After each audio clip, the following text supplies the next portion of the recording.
6, de 10 a 18, diz assim: finalmente fortaleçam-se no Senhor e no seu forte poder. Vistam toda a armadura de Deus para poderem ficar firmes contra as ciladas do diabo.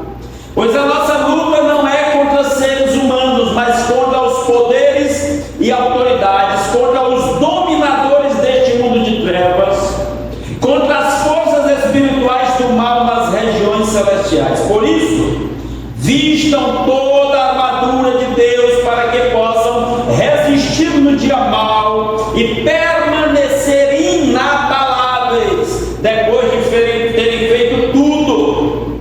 Assim, mantenham-se firmes, cingindo-se com o cinto da verdade, vestindo a couraça da justiça, tendo os pés calçados com a prontidão do evangelho da paz. Além disso, usem o escudo da fé, com o qual vocês poderão apagar todas as setas inflamadas do maligno. Usem o capacete da salvação e a espada do Espírito, que é a palavra de Deus. Orem no Espírito em todas as ocasiões, com toda a oração e súplica. Tendo isso em mente, estejam atentos e perseverem na oração por todos os santos.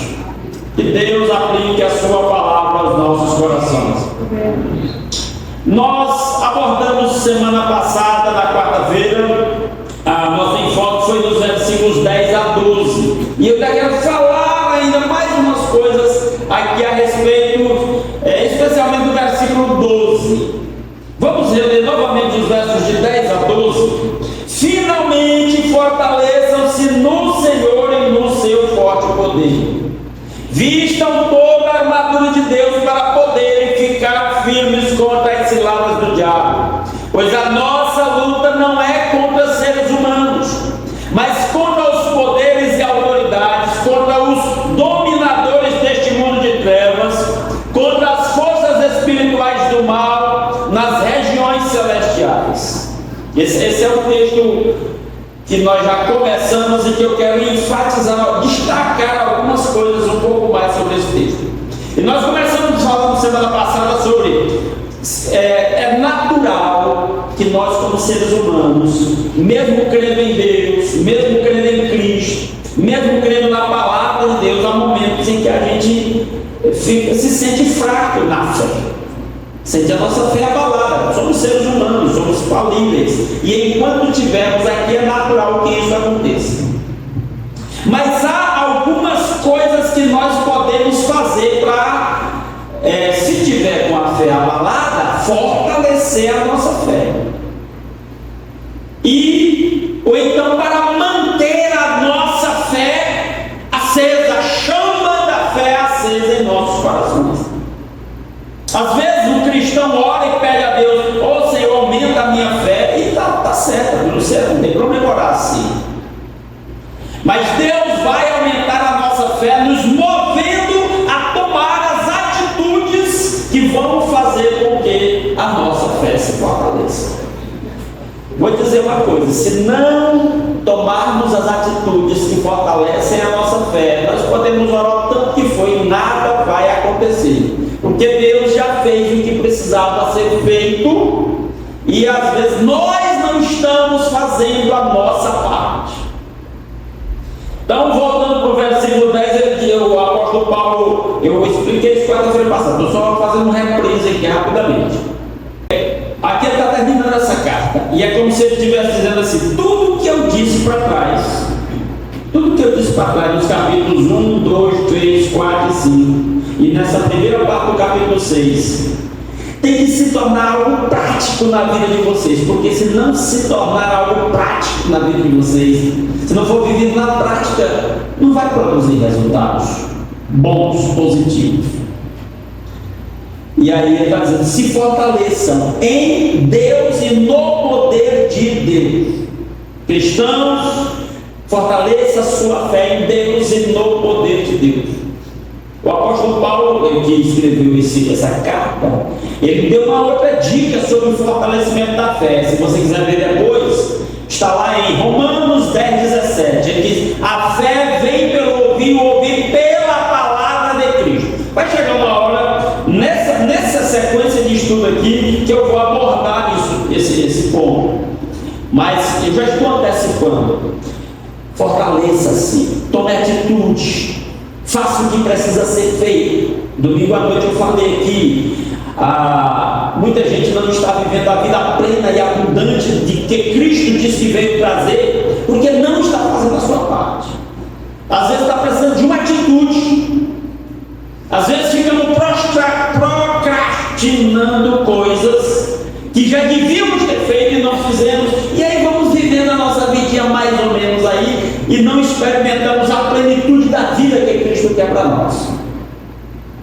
Então, façamos o que precisa ser feito. E aí, hoje eu quero tocar no assunto que eu vou detalhar depois, da próxima quarta-feira em diante, que está no versículo 11. Eu vou só fazer menção do verso 11, o que ele diz? Ele já disse: fortaleça-se no Senhor, nosso Deus, Jesus Cristo, nosso Senhor, e na força do seu poder. Lá no verso 10. No verso 11 ele dá uma outra dica: vistam toda a armadura de Deus.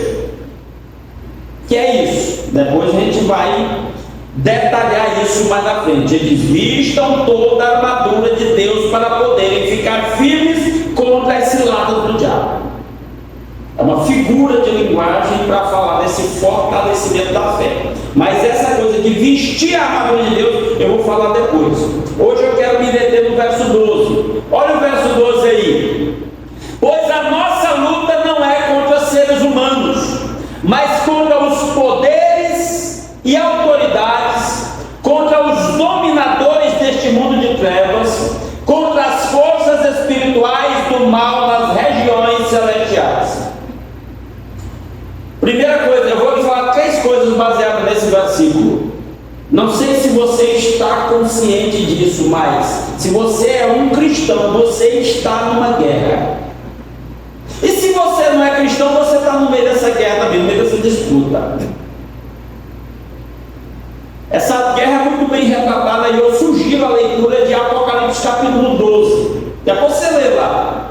Diz que 1/3 dos anjos se rebelaram contra Deus. E Miguel e os seus anjos batalham esta batalha contra 1/3 dos anjos rebeldes, que seguiram o arcanjo que virou Satanás, e que esses anjos se chamam demônios, eram popularmente conhecidos como demônios. É uma guerra cósmica, é uma guerra espiritual que se reflete na vida material também. E nós estamos no meio desse conflito cósmico, biblicamente assim. É o que o versículo 12 está dizendo. E ai daquele que está no meio de um conflito e não tem consciência desse conflito. Ai daquele que está numa guerra e não sabe lutar. Ai daquele que está lutando contra o inimigo e não conhece as armas do inimigo. Ai daquele que está numa batalha e não sabe usar as próprias armas. Aliás, muitos nem têm consciência das armas que têm. E eu estou falando de cristãos mesmos. Então, a primeira coisa que eu estou dizendo sobre o versículo 12 é: tome consciência de que eu e você estamos no meio de uma guerra cósmica, eterna, espiritual. Estamos.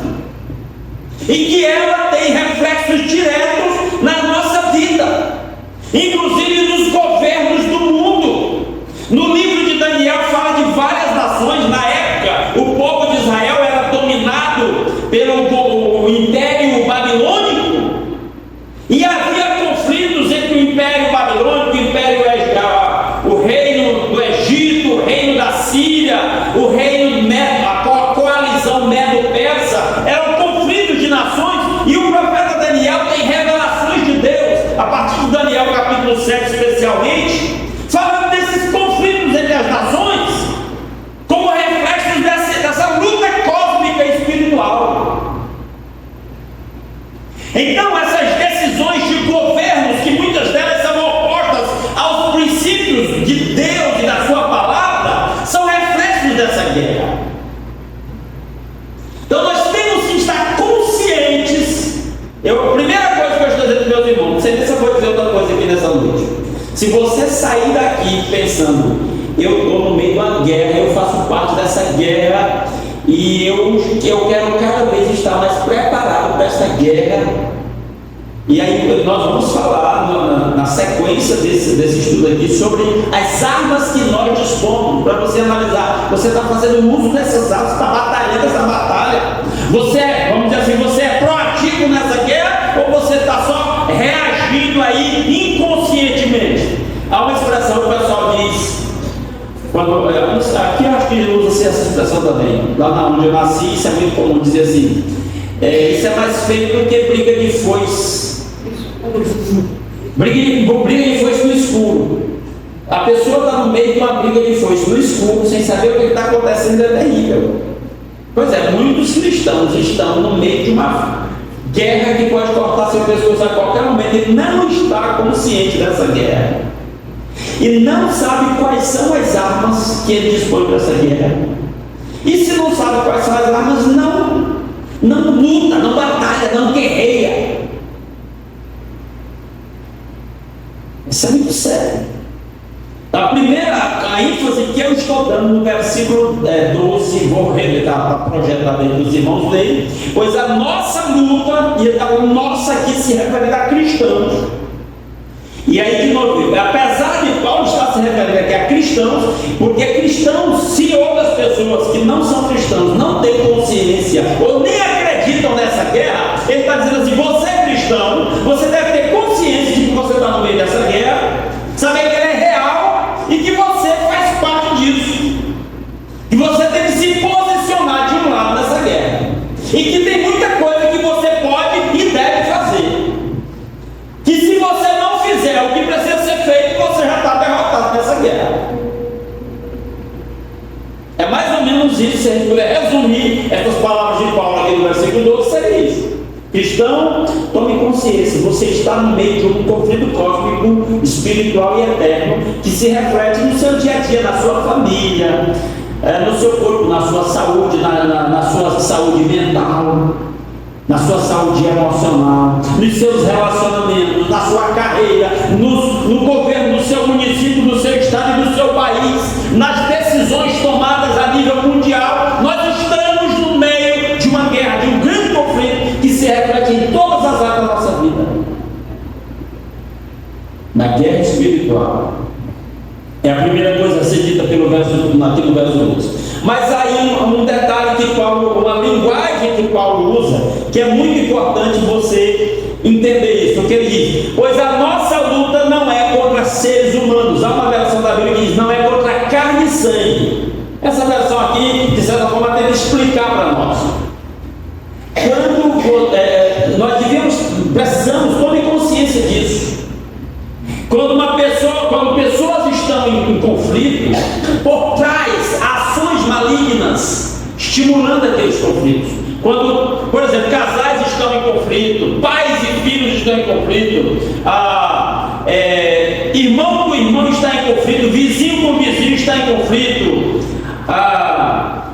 colegas de trabalho estão em conflito. Por trás disso há uma ação maligna espiritual. Paulo vai dizer assim: não é o ser humano sozinho que é o seu inimigo, tem alguém por trás. E toda vez que eu leio isso, eu lembro de uma brincadeira que a gente fazia quando a gente era criança, lá no sertão do Maranhão.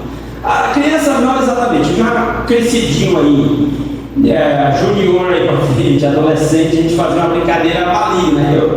Eu já fui um bichinho muito ruim, que eu também fiz esse tipo de brincadeira. E uma brincadeira que a gente fazia, a gente pegava dois meninos, pegava dois gatos, punha o gato de frente um com o outro e aí ficava amassando o rabo do gato, dobrando o rabo do gato e apertando. O gato se engalfinhava e ajoelhava um ao outro que voava tufo de cabelo lá.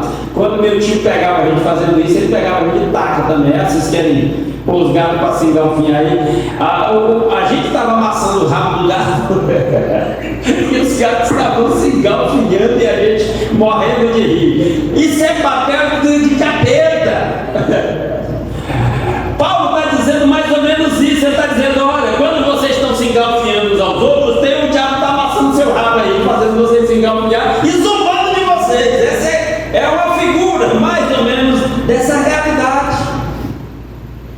É bom a gente pensar assim. Ele está dizendo: o ser humano lá não é o seu inimigo,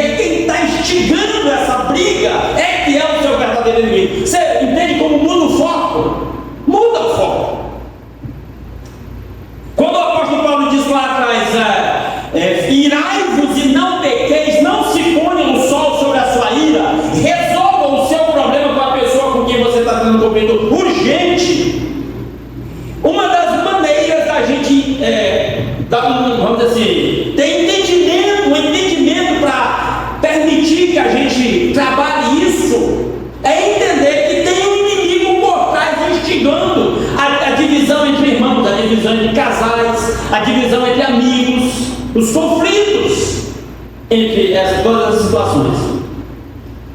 Quando eu citei Daniel, quando eu cito Apocalipse 12 e outros textos que eu poderia citar mais, eu estou falando que a Bíblia está dizendo que por trás, inclusive dos conflitos familiares, dos conflitos empresariais, dos conflitos entre nações, está a ação maligna do diabo e de seus demônios contra os anjos e suas hostes angelicais. Hostes malignas contra hostes angelicais, o bem contra o mal, Deus contra o diabo e suas hostes, Deus acima de tudo, claro. Mas e aí esse conflito, e a gente está no meio disso. E aí uma das coisas que Paulo está dizendo aqui é: tenha entendimento de que está um conflito entre você e sua esposa, você e seu marido. Minha esposa não é minha inimiga, tem um inimigo para trás querendo que a gente viva assim galfinhado. E a gente não vai dar lugar a esse inimigo. Eu tenho um conflito com meu pai, com a minha mãe. Não. Tem um inimigo por trás querendo gerar conflito entre filhos e pais. E se o filho e pai cristão tiverem consciência disso, eles não vão cair nessa armadilha. Se os gatinhos lá que a gente punha para se engalfinhar tivessem consciência de que o inimigo deles não era o outro, mas era quem estava por trás da maçã do rabo deles, eles não iam se engalfinhar daquele jeito. Nós éramos os inimigos. Está entendendo? Então, esse versículo é muito esclarecedor. Não é? Eu tenho um vizinho que é chato demais, que por trás dele, até da nossa reação, tem alguém instigando o conflito. Pega isso.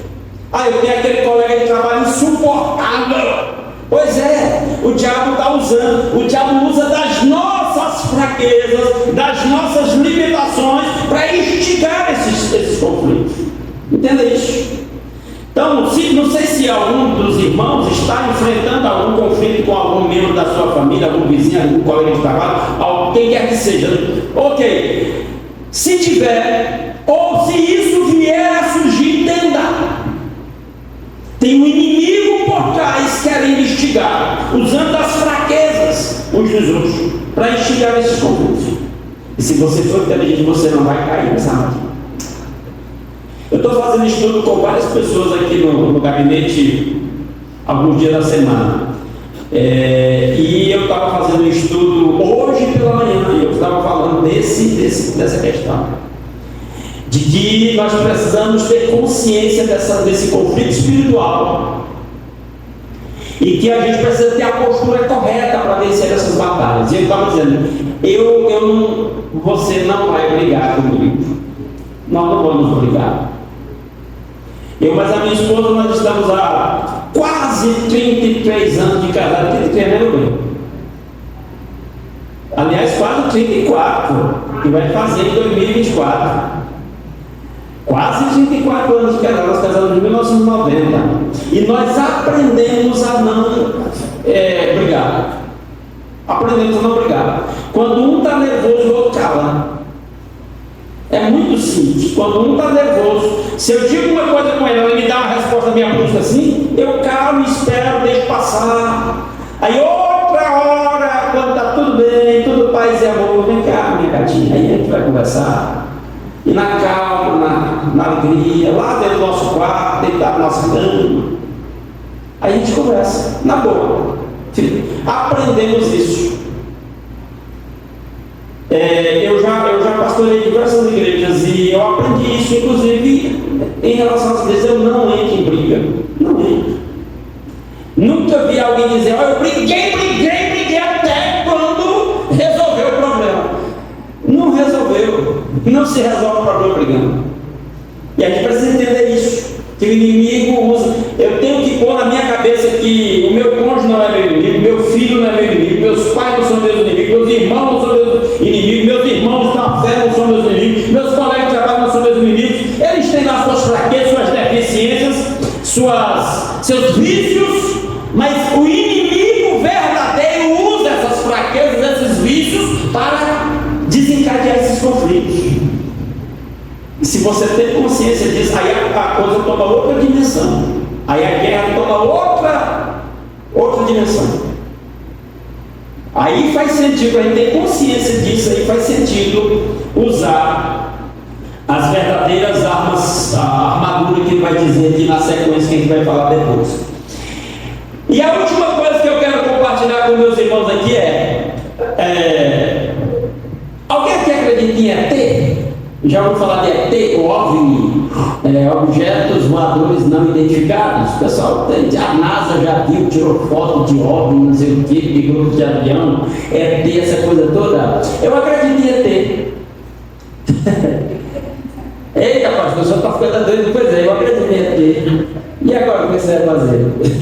Ixi, o pastor me acredito.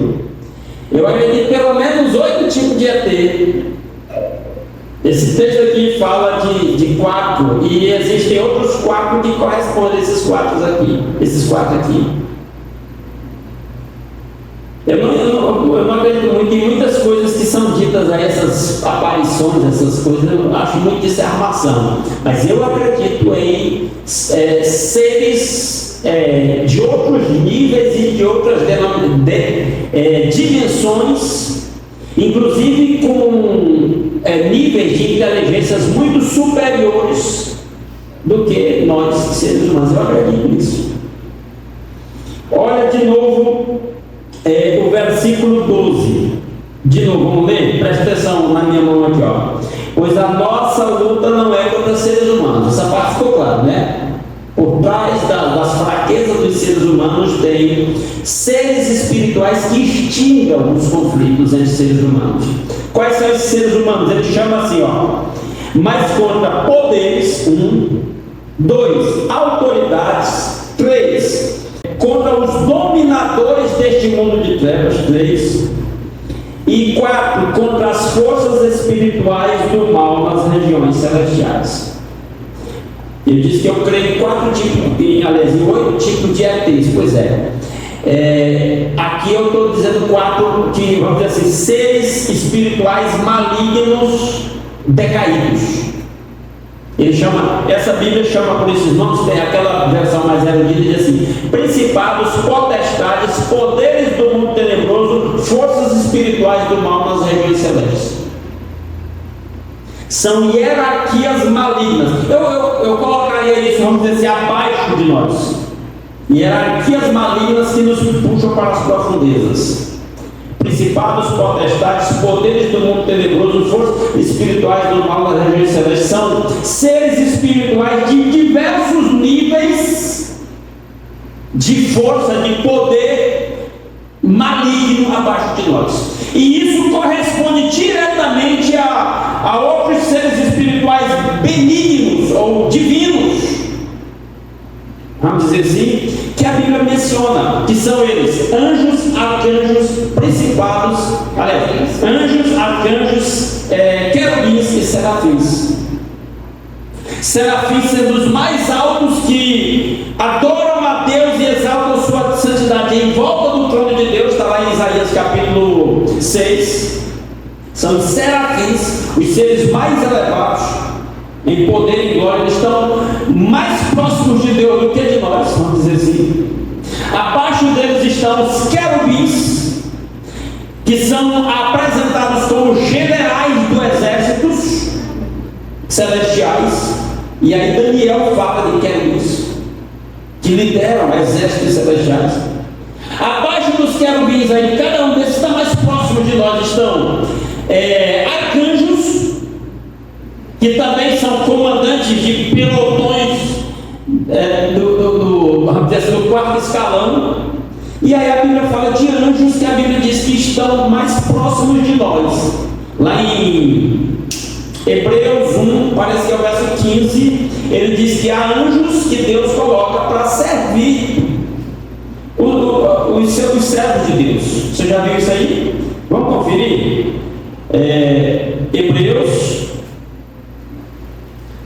Hebreus capítulo 1, achei aqui, deixa eu marcar aqui, me voltar para Efésios depois. Hebreus 1, versículo 14. Hebreus 1, 14. Os anjos, é uma pergunta retórica, cuja resposta é implícita. Os anjos não são todos eles Essa palavra ministrar, ela é muito erudita na Bíblia, porque ministrar poderia ser traduzida mais literalmente por servir, servidores.